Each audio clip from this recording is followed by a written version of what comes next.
Hi Divine People! Welcome sa aking channel, Divine Queen Tarot PH. Alamin natin ang messages, energy gabay para sa mga Cancer friends for October 2023.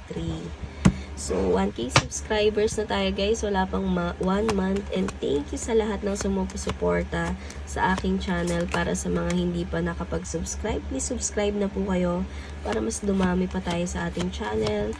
And updated kayo sa mga bagong videos na i-upload natin.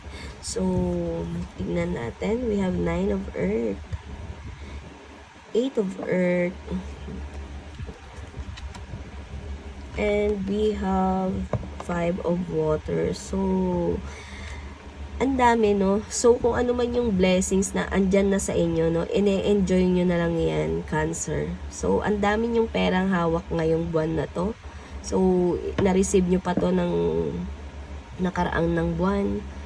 Na talagang nakakip lang sa inyo. And kung may paggagastusan kayo, ayan, labas lang kayo ng labas. Pero, I think tinatago nyo to sa mahalagang tao rin sa sa'yo, no? So, siguro, inuunti-unti mo yung perang gastusin or bigyan sila. Alam mo yun? Parang, nililimit mo lang yung pagbigay sa anak mo ba to, sa pamilya mo. Ayan, talagang may kailangan man sila, nagbibigay ka, pero hindi yung buo mong ibibigay sa kanila, no? Inuunti-unti mo, kung baga. So, we have here the 8 of Earth. So, ayan, ang dami talagang ang daming lessons na napulot mo from the past months, na talagang magbibigay sa'yo ng kalinawagan. Ang dami rin ditong trabaho, ang daming kontrata, ang daming trabaho, ang dami mo pang nare-receive ng mga contract ngayon, no? Sunod-sunod yan ngayong buwan ng October. So, hindi ka mawawalan ng mga pagkakakitaan. So, we have here the 5 of Waters. So, ayan nga, hindi man siya, alam mo yun, hindi yan yung mga bagay na wini-wish mo no? Kasi sobra-sobra yung mga dumarating sa'yo ngayon. So, ang wini-wish mo kasi is yung parang okay lang kahit may, may makain ka lang. Pero hindi, umaapaw talaga yung blessings mo ngayon, Cancer. So, may mga pero may yung iba sa inyo, no? May mga bagay kayo ditong, alam mo yun, tinitignan mo or pinapakiramdaman mo ba kung deserve mo ba tong sitwasyon na to. Kasi, ka dito may mga bagay kang iniiyak tuwing gabi. Ayan. So, nakikipaglaban ka, no? May mga battles ka na ikaw lang ang nakakaalam. So, iilan lang ang nakakaalam. Okay, kung ano man yung sadness, loneliness na nararamdaman mo, iiyak mo lang yan, no? And, hindi mo man maisabi sa ibang tao, so humingi ka ng tulong from the universe kung ano man yan. So, pray lang ng pray, Cancer, kung ano man yan. Humihingi ka ba ng sign sa bawat desisyon na gagawin mo? Ayan, mag-antay ka lang at ibibigay rin yan sa'yo, ipapakita rin yan sa'yo. So, tignan pa natin, Cancer. We have here the 5 of Air.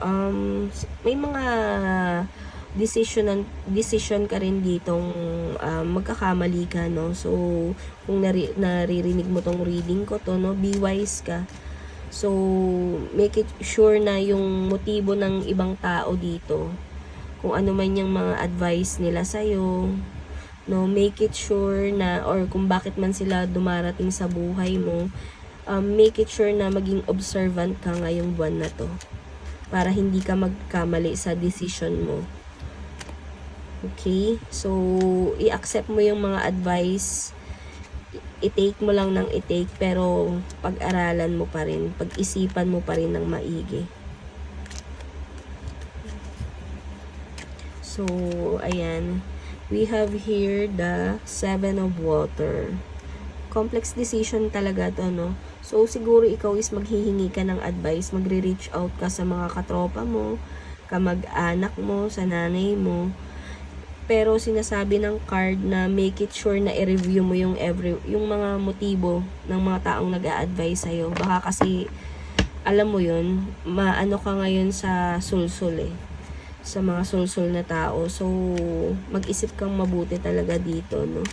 So, kung ano man yung mga bagay na stop procrastinating din.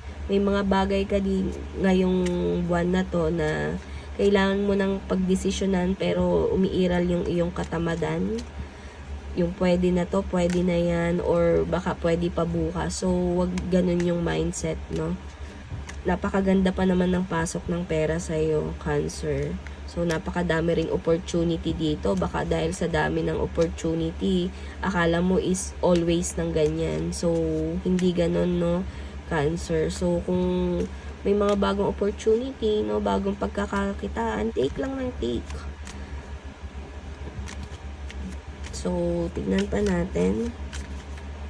So, kailangan mo rin ditong gumawa ng mga research. Kung ano man yung mga papasok na opportunity sa'yo. Pag-aralan mo rin mabuti, no, bago ka pumasok sa isang negosyo, bagong trabaho, bagong love life. Kilalanin mong mabuti. So, ayan, we have here the Queen of Fire. So, wag mong i-underestimate yung mga taong nakakausap mo. Okay? Kasi baka yung taong nakakausap mo is mas marunong pa sa'yo or mas matalino pa sa'yo. Tinitignan lang nila yung iyong kakayahan, ang inyong loyalty, and ang inyong strength, or sinusukat ka din nila, no? Ikaw sinusukat ka pa lang nila, sila ina-underestimate mo na sila. So, iwasan mo yung mga ganong pangyayari, Cancer. So, we have here the Lover. So, may mga intimate relationship dito, no? Mag-ingat lang kayo sa pagpasok nyo rin sa ganyang mga relasyon. So, kung single ka, okay lang yan, no? Mag-enjoy ka sa buhay. Pero mag-ingat kasi maaaring baka makabuntis ka dito, Cancer. No? Baka hindi ka pa ready. So, wag mo rin pabayaan yung health mo. Ayan, make it sure na iwasan mo yung mga bawal sa'yo ngayong buwan na to. So, we have here the Seven of Earth. So, ang dami mo nang ginawa, ang dami mo nang plano, ang dami mo nang nakausap na tao from the past. And ayan, magkakaroon kayo ulit ng pag-uusap ngayon. Baka nga to sa mga opportunity or business partnership. Ayan, itutuloy nyo na kung anong man yan. May mga worry, ano ka rin dito, no, moment na nagwo-worry ka. Ano ba to, Cancer? Kung ano yung mga inaalala mo. Siguro it's from your ex-girlfriend, ex-family. Ayan, single dad ka ba? Single mom? Ayan, ang dami mong inaalala. So, we have here the Two of Fire. So, kailangan mo na rin, no, hindi lang panay, oo, okay ang business partnership. But, if kaya mo nang mag-isa sa negosyo, yan, sinasabi ng card, baka it's time na to do your your business alone. So, kaya mo naman daw yan mag-start kahit mag-isa kayo, kasi parang yung iba dito is parang nawawalan na ng gana rin. Makipagsosyo, yung ibang kausap mo, dinideny ka, yung iba, oo, tapos magbabago na naman yung isip. So, ganun. Pagdating naman sa relasyon, ayan, laging masyadong moody yung mga karelasyon nyo, no? So, pagpasensyahan nyo na muna kung nagiging moody sila. Dahil sa sobrang stress na pinagdadaanan din nila ngayon sa trabaho nila. So, we have here the Page of Fire. So, ayan. Ang daming exciting moment dito na mangyayari sa'yo. But make it sure na hindi mo kakalimutan yung mga baka kasi magastos mo yung mga kaperahan mo na iniipon, hinihigpit-higpit mo sa mga anak mo, sa dati mong asawa, or what, ano. Pero baka magastos mo yung kaperahan sa tropa. Yan. No, baka, alam mo yun, ipit ka ng ipit tapos mapupunta lang rin naman sa wala lahat ng mga iniipit mong pera. So, tingnan pa natin, Cancer. Yan, imulat mo yung mata mo sa katotohanan kung ano man yung kung ano man yung mga iniisip-isip mo, wini-worry mo, ano, ang importante dito is yung alam mo yun, marunong ka nang tumayo sa sarili mong mga paa. Kaya mo nang buhayin yung sarili mo, kaya mo nang buhayin ngayon yung anak mo. Ayan, yan na lang yung isipin mo ngayong buwan na to para sa mga anak mo. Okay. We have here the 10 of water. So, ayan, may mga reward ka talagang marireceive dito. Katulad naman sinabi ko sa'yo kanina, ang daming reward, ang daming opportunity. So, make it sure na i-balance mo lang yung paggastos sa pera. No, pagdating sa, wag ka naman masyadong mahigpit pagdating sa iyong mga anak, tapos pagdating sa iyong kaibigan, ayan, baka utangan ka lang dito, okay ka na agad, tapos hindi ka na naman mabayaran. So, maging wise ka na, no, regarding that, Cancer. So, thank you for watching. See you on my next video. Bye-bye!